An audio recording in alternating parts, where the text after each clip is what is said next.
Subhanallah, this is amazing, this is a gem, and this is life-changing, guys.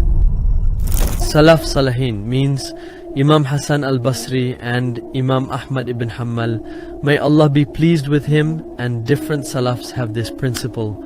And he used to say, set a minimum base for every worship for yourself. Take off from there, move forward, and then come back there.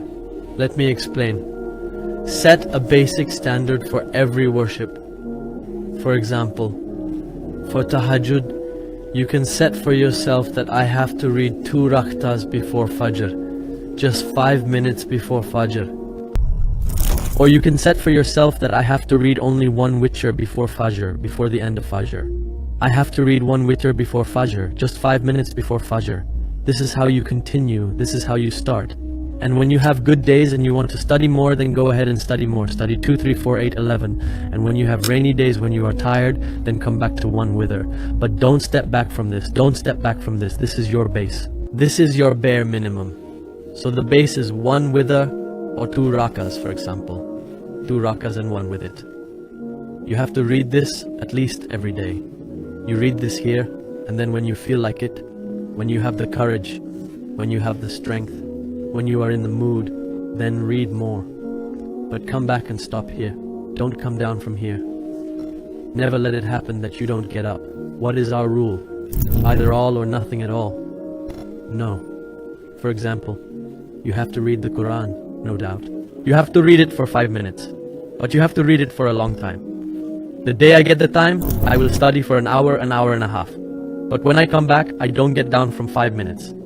I am giving charity 10 rupees every single day. The day I get more money, the day I get more faith, I will give more.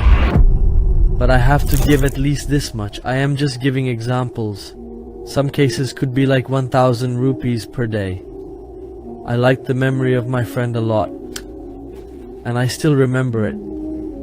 So that was his strategy, and this was that I went from Fajr to Ishrar. I have to sit every Friday. It was his Friday. You can select another day. That I don't want to miss this day.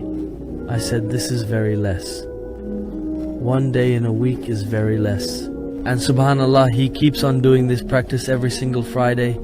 And sometimes months pass by and I am not able to do it. So by setting a base, this much I have set a minimum. For example, morning and evening supplications. We will decide that I will do Ayatul Kursi and Trinkul and a prayer. I will never go below these. When the time is right and I feel like it, then I will read all the 25 and 27 Azkar. But when I come down, when I am busy, when I travel, then I will not go below this. Wahid al-Kursi. Open all 3 and read 1 or 2. Because the best deeds that Allah thinks are those that are small. Why not? But on a consistent basis for the rest of your life. And subhanallah, Amr ibn As, he asked me, Rasulullah, what should I fast? What should I fast for? So I said, I'll fast for 3 days. Ayam Bij, 13th, 14th and 15th of the lunar calendar. So he said, no, I can do it more. So I said, okay, every Monday and Thursday. He said, no, I can do it more. So I said, okay, every alternate day. He said, I can do it more. He said, this is the best of fasting and this is the fasting of the wood. He said, okay, let's go. And subhanallah, by the end of his life, he said, I wish I had listened to the Prophet of Allah, which he had advised me. Because it was very tough for him to fast for a day and then leave it for a day. But he was a companion of the Prophet. Since it was the advice of the Prophet of Allah, he kept on doing it. But it became very harsh and tough for him. He said, I wish I followed the advice of the Prophet of Allah, the advice of 3 in a month or the advice of Mondays and Thursdays, so that he would live on them. So set yourself this base principle in your life. Write today, what are the things that I have to do, which I have to do minimally. I will not go below them. But do it necessarily, then do not compromise on them.